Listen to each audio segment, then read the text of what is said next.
Hello, everybody. Welcome back to 366 Days of Hope. My name is Pearl, and I'm here to share our next topic, which is comforting in the losing.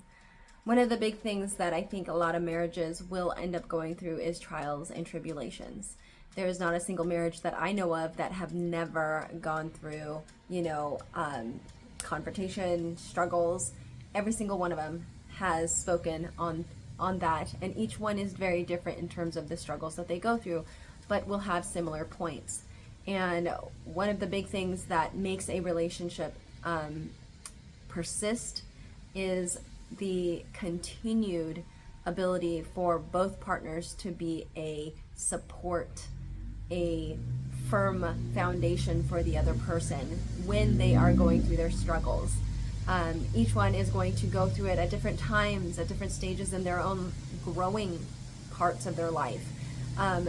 Whatever it is that the Lord is teaching them, they may be internally struggling and dealing with, and the other person may not know how to be there, but just their very presence of just being there is going to be very helpful. I think of multiple times in my own relationship where we both had to kind of balance when one of us needed to be the helper in a time when someone felt like they were just losing everything and they were at the lowest of lows in their particular journey in life.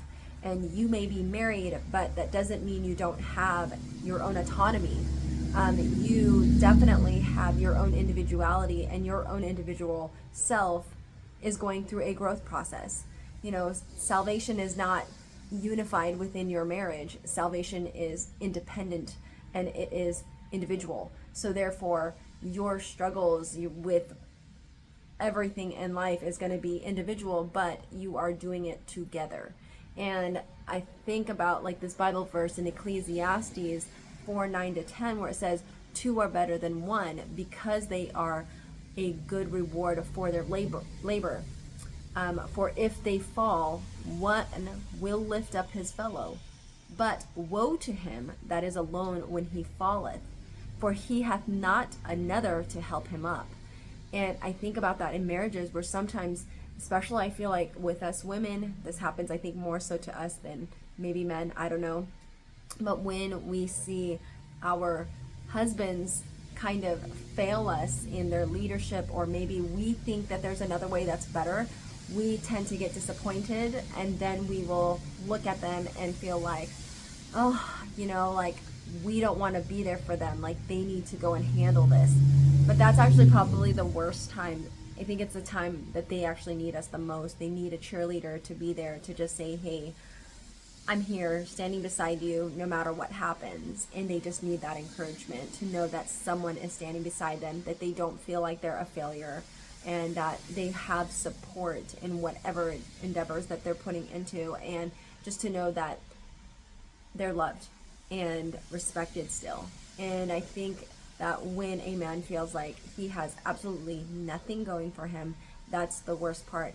And unfortunately, with the rise of suicide that we're seeing, especially in men, that's an unfortunate circumstance that we see. But it's why it's crucial for us as, God-fearing women to pray for our husbands daily. I can't tell you enough how much I've seen, God's handiwork come into play because we've been praying for our husbands.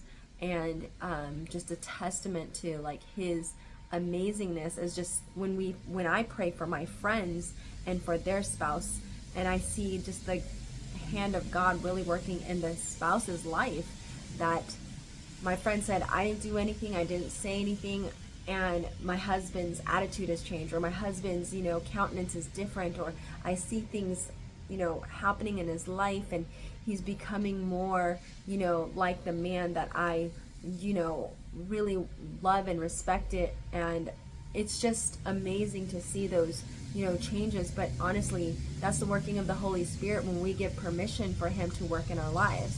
And so in the times when our husbands feel like they are losing, or even with your wives feeling like they're losing, sorry about the light here, but I think it's the most important time where we need to be the most supportive and to win in that area of our support and love for them.